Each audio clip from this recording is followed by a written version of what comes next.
Que sont les élections professionnelles et quels en sont les enjeux? Alors, les élections professionnelles, qu'est-ce que c'est? Dans le secteur privé, ça ne change strictement rien en termes de mode de vote. Ça vient simplement conforter le processus de représentation du personnel dans les entreprises. Donc, toutes les entreprises, quelles qu'elles soient, à partir de 11 salariés, ont l'obligation d'organiser les élections professionnelles pour avoir des délégués qui soient représentatifs des agents de leur secteur.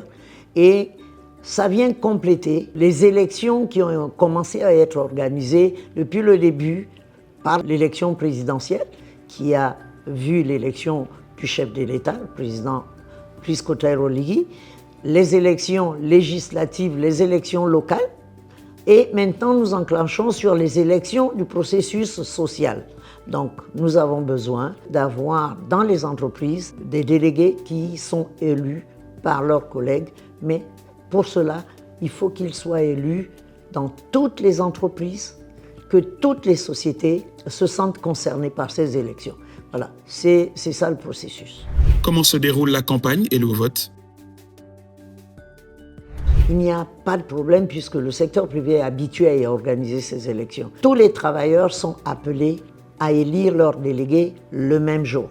Cela permettra de ressortir de ces élections les syndicats les plus représentatifs et qui seront les interlocuteurs des chefs d'entreprise. De ces élections, le processus, il reste exactement le même que les élections telles que stipulées dans l'arrêté 147, que nous avons complété par l'arrêté 009. La campagne électorale consiste simplement à ce que chaque syndicat dans chaque entreprise présente sa liste et que ces futurs délégués fassent leur sensibilisation auprès de leurs collègues qui sont les employés de la société pour que chacun puisse avoir le maximum de voix. S'il y a un seul syndicat, ça ne pose pas de problème. S'il y en a deux, chacun doit essayer d'avoir le maximum de voix pour elle, pour que sa liste puisse passer. Que répondez-vous aux contestations? Alors, pour ce qui concerne le secteur privé, je vous dis tous les textes existent, puisque les élections ont toujours été faites dans le secteur privé. Il y avait quelques vides juridiques que nous avons essayé de combler avec un certain nombre d'arrêtés qui ont été publiés. Donc il ne manque pas de texte. Il n'y a pas de problème de transparence. Les élections déléguées ont toujours été des élections transparentes. En cas de contestation, le ministère du Travail est là pour faire l'arbitrage.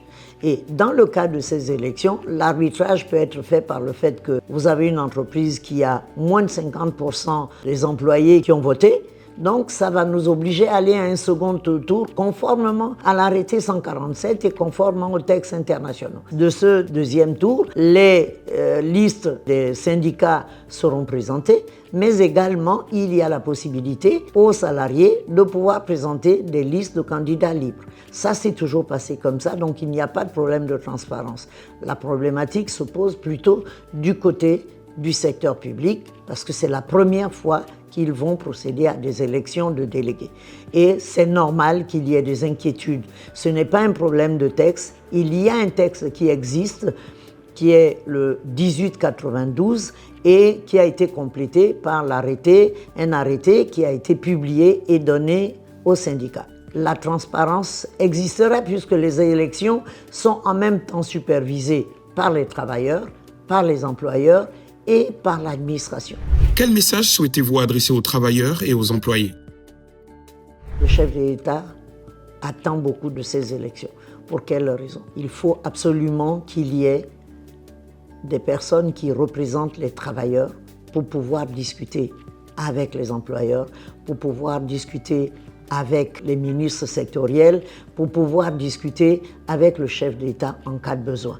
Donc, il n'y a que la légitimité des représentants qui seront élus, des délégués qui seront élus lors de ces élections pour que leur syndicat soit reconnu, représentatif, pour que ces syndicats se rattachent à des fédérations et des confédérations qui seront effectivement les plus représentatifs et qui pourront aller dans le dialogue social. Nous voulons un dialogue social apaisé, un dialogue social constructif. Ces élections professionnelles ne sont pas là pour éliminer des syndicats en tant que tels. Ce sont les votes qui vont éliminer ou non un certain nombre de syndicats. Si vous n'avez pas de délégués, vous attendrez les prochaines élections. Mais il ne faut pas en avoir peur.